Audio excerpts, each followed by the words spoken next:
اعوذ باللہ من الشیطان اللعین الرجیم بسم اللہ الرحمن الرحیم الحمدللہ رب العالمین والصلاة والسلام علی سید الانبیاء والمرسلین سیدنا و نبینا و شفیع المذنبین ابی القاسم مصطفیٰ محمد وعلی اہل بیتہ الطیبین الطاہرین المعصومین المظلومین ولعنۃ اللہ علی اعدائہم وقتلتہم وغاصب حقوقہم ومنکری فضائلہم ومصائبہم علیہ اجمعین۔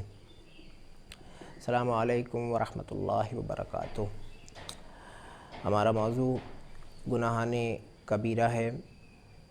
اس سے پہلے کے درس میں آپ کی خدمت میں عرض کر چکا ہوں کہ گناہ کا معنی کیا ہے، گناہ کا مفہوم کیا ہے، گناہ کسے کہتے ہیں اور گناہ کے کتنے حصے ہیں، کس طرح سے پہچانیں کہ کون سے گناہ گناہان کبیرہ ہیں اور کون سے گناہ گناہان صغیرہ ہیں، اور کیا وجہ ہوتی ہے کہ انسان گناہوں کی طرف متوجہ نہیں ہوتا۔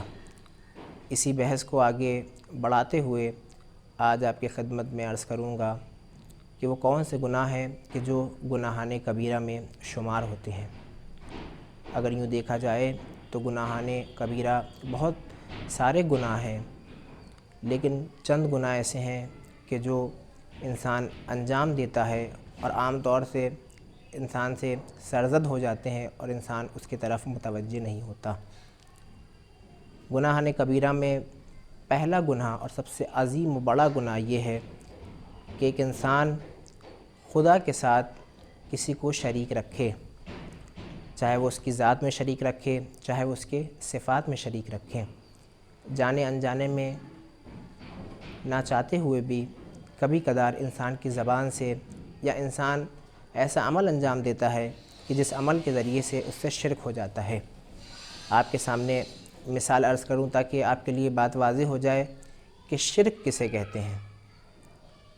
اللہ رزق کو دینے والا ہے، اللہ اولاد عطا کرنے والا ہے، لیکن بعض اوقات یہ ہوتا ہے کہ ہم کسی ڈاکٹر کے پاس جاتے ہیں، کسی اسپیشلسٹ کے پاس جاتے ہیں، اگر وہ کہہ دیتا ہے کہ آپ کی اولاد نہیں ہو سکتی تو بہرحال اس کی بتائی ہوئی بات کو ہم سیریس لے لیتے ہیں اور جیسا وہ بتاتا ہے ہم اس کے اوپر عمل کرتے ہیں۔ یقیناً وہ اپنے علم میں اسپیشلسٹ ہے، ماہر ہے، لیکن اللہ کی رحمت سے کبھی مایوس نہیں ہونا چاہیے۔ اگر انسان یہ مان لے کہ یہی ڈاکٹر ہے کہ جو ہمیں اولاد دے گا، یا ایک انسان ہے کہ جو صاحب حیثیت ہے، صاحب مال ہے، دولت رکھتا ہے، وہ اپنا پیسہ دینا بند کر دے یا وہ نوکری سے نکال دے، تو ہم اس کو خدا تو نہیں مان سکتے، کیونکہ رزق کا وعدہ خدا نے کیا ہے، رزق اللہ دینے والا ہے۔ تو اگر ہم اس ڈاکٹر کو خدا ماننے لگیں یا اس انسان کو کہ جو صاحب حیثیت ہے خدا ماننے لگے کہ یہی رزق دینے والا ہے، اگر اس نے مجھے کام سے نکال دیا تو شاید میں بھوکا مر جاؤں گا، تو اسی کو کہتے ہیں کہ شرک، کہ جس کی طرف انسان متوجہ نہیں ہوتا۔ دوسرا جو گناہ ہے گناہان کبیرہ میں سے آتا ہے کہ انسان اپنے والدین کی نافرمانی کرے، اپنے والدین کی بات کو نہ مانے، اپنے والدین سے بد اخلاقی سے پیش آئے۔ قرآن بار بار اشارہ ہوا ہے وَبِالْوَالِدَيْنِ إِحْسَانًا، اپنے والدین کے ساتھ احسان کرو، اپنے والدین کے ساتھ نیکی کرو۔ کیوں؟ کیونکہ اس دنیا میں ایک والدین ہیں، والدین کا رشتہ ہے کہ جو اپنی اولاد سے بنا کسی مطلب کے، بنا کسی لالچ کے ملتا ہے، خیال رکھتا ہے اور اپنی اولاد کے بارے میں سوچتا ہے۔ باقی دنیا میں بہت سارے ایسے رشتے ہیں انسان کے، لیکن جو والدین کا رشتہ ہے وہ عظیم رشتہ ہے، اور اللہ سبحانہ و تعالیٰ کے بعد جو بندے کا خیال رکھتے ہیں وہ اس کے والدین ہوتے ہیں، کہ جو ولادت سے لے کر کے اور آخر تک اس کے سایہ بسایہ رہتے ہیں اور اس کا ساتھ دیتے ہیں۔ لہٰذا اگر کوئی انسان اپنے والدین کی نافرمانی کرتا ہے یا والدین سے بد اخلاقی سے پیش آتا ہے تو لہٰذا اس کو خداوند متعال کی بارگاہ میں توبہ استغفار کرنا چاہیے، اور اس سے پہلے اپنے والدین کی خدمت میں حاضر ہو کر کے ان سے اپنے گناہوں کا اعتراف کرنا چاہیے۔ کیوں؟ کیونکہ اگر کوئی انسان اپنے والدین سے اپنے گناہ کا اقرار نہ کرے اور اس دنیا سے رخصت ہو جائے، مر جائے، تو یقیناً ایسے کی موت گناہگار کی موت ہوتی ہے۔ لہٰذا پہلے اپنے والدین سے اپنے گناہوں کا اقرار کرے اور اس کے بعد خداوند متعال کی بارگاہ میں حاضر ہو اور توبہ استغفار کرے۔ کیوں؟ کیونکہ یہ بھی گناہان کبیرہ میں سے ہے۔ تیسرا گناہ کہ جو گناہان کبیرہ میں سے ہے وہ ہے جھوٹی گواہی دینا۔ عام طور سے انسان پیسے کی لالچ میں آ کر کے یا پھر دوسری وجہوں کی وجہ سے ڈر یا خوف کی بنا کے اوپر جھوٹی گواہی دے دیتا ہے۔ انسان بظاہر جھوٹی گواہی دے دیتا ہے لیکن اس کو معلوم نہیں ہوتا کہ اس کا نتیجہ کیا ہے۔ وہ ایک گناہ کبیرہ میں مبتلا ہو جاتا ہے کہ جس کے بعد پریشان ہوتا ہے، وہ بے حال ہوتا ہے، خدا سے دعا کرتا ہے، اس کی دعا مستجاب نہیں ہوتی۔ لہٰذا انسان اگر گواہی دے تو ہمیشہ سچائی کے لیے گواہی دے، کبھی جھوٹی گواہی نہ دے، کیونکہ اگر جھوٹی گواہی دے گا تو وہ خود اپنے عمل کا ذمہ دار ہوگا۔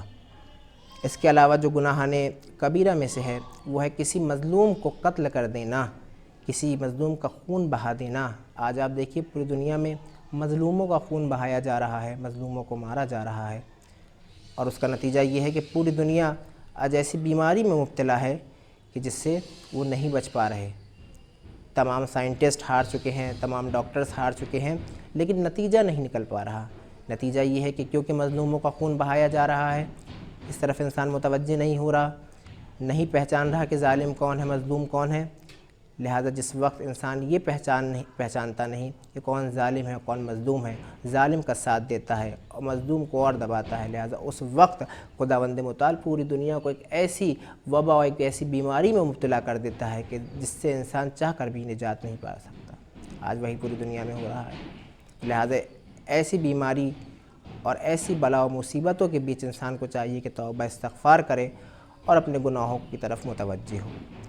اسی طریقے سے جادو کے پیچھے بھاگنا یا سفلی کے پیچھے بھاگنا کہ جو معاشرے میں عام ہے، کوئی مریض ہوا، کوئی بیمار ہوا، کوئی کسی مشکل میں دوچار ہوا تو ہر انسان بابا کے پیچھے جاتا ہے یا ایسے لوگوں کے پیچھے جاتا ہے کہ جو یہ سحر و جادو کے بارے میں جانتے ہیں۔ تو اس چیز کو عمل میں بھی لانا حرام ہے اور اس کے پیچھے جانا بھی حرام ہے۔ لہٰذا اگر کوئی انسان عمل کرتا ہے یہ جادو اور سفلی اور یہ ٹونا ٹوٹکا، یہ بھی حرام ہے، اور اگر کوئی ان باتوں کے اوپر عمل کرتا ہے تو گویا کہ وہ بھی حرام کام کو انجام دے رہا ہے۔ لہٰذا ان چیزوں سے پرہیز کرنا چاہیے انسان کو، کیونکہ یہ بھی گناہان کبیرہ میں شمار ہوتی ہیں۔ اس کے علاوہ ترک نماز، انسان بہت آسانی سے اپنی نماز کو چھوڑ دیتا ہے، قضا کر دیتا ہے۔ در حقیقت میں نماز کو قضا کرنا بھی گناہان کبیرہ میں سے ہے۔ روایت میں آیا ہے کہ فحشار قبر جب انسان کی ہوگا تو ایک وجہ یہ بھی ہے کہ انسان نماز کو سبک اور ہلکا سمجھے گا۔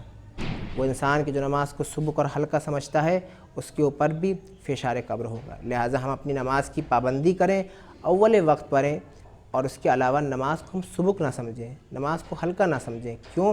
کیونکہ اگر نماز ہماری قبول ہے تو تمام اعمال ہمارے قبول، اور اگر نماز ہماری رد ہے تو ہمارے تمام اعمال کو رد کر دیا جائے گا۔ جس طریقے سے خداوند متعال نے ہمیں نعمتوں سے نوازا ہے، ہمیں جسم دیا، ہمیں دیکھنے کی طاقت عطا کی، ہمیں بولنے کی صلاحیت عطا کی، ہمیں سننے کی صلاحیت عطا کی، ہمیں چلنے کی طاقت عطا کی، ہر چیز ہر نعمت سے ہمیں خداوند متعال نے نوازا۔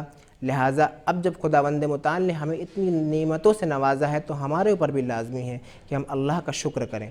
5 وقت کی نمازیں اگر ہم اول وقت عمل میں لاتے ہیں یا انجام دیتے ہیں تو یقیناً خداوند متعال وہ تمام پریشانیاں اور تمام مشکلیں ہماری برطرف کرے گا۔ ایک چھوٹا سا واقعہ ہے، ایک شخص آیت اللہ بہجت کے پاس آیا اور آنے کے بعد کہتا ہے آقا میں بہت پریشان ہوں، آقا میں بہت ہی بے قرار ہوں، میرے پیسے ختم ہو چکے ہیں، میرا خانوادہ بیمار ہے، مریض ہیں اکثر، میں کیا کروں؟ تو آقا بہجت نے اس کو کوئی خاص عمل نہیں بتایا، بلکہ آقا فرماتے ہیں کہ تم اپنی نماز کو اول وقت انجام دو۔ وہ جاتا ہے اور کچھ وقت بعد پھر واپس آتا ہے اور مسکراتا ہے اور کہتا ہے کہ آقا جو آپ نے بتایا تھا میں نے اس کے اوپر عمل کیا، الحمدللہ اب نہ مجھے پیسے کی کمی ہے اور نہ میرے گھر میں کوئی مریض ہے۔